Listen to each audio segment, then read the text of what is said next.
have fun and share the Welsh language.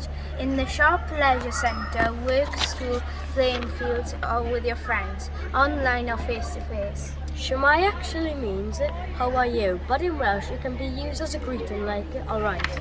Alright? Alright! Shwmae! Here are the classes using the phrase. Shwmae! Shwmae!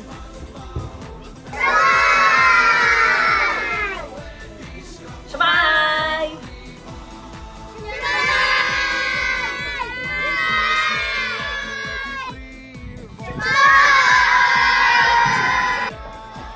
Shwmae! Shwmae!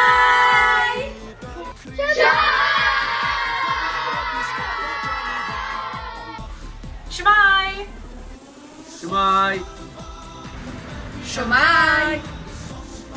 Shwmae!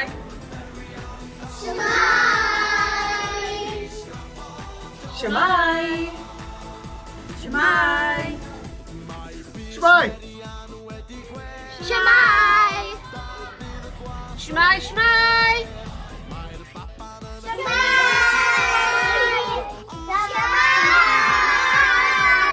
Shwmae!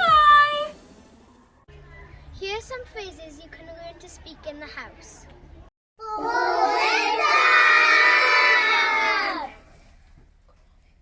morning. 1, 2, 3, 4.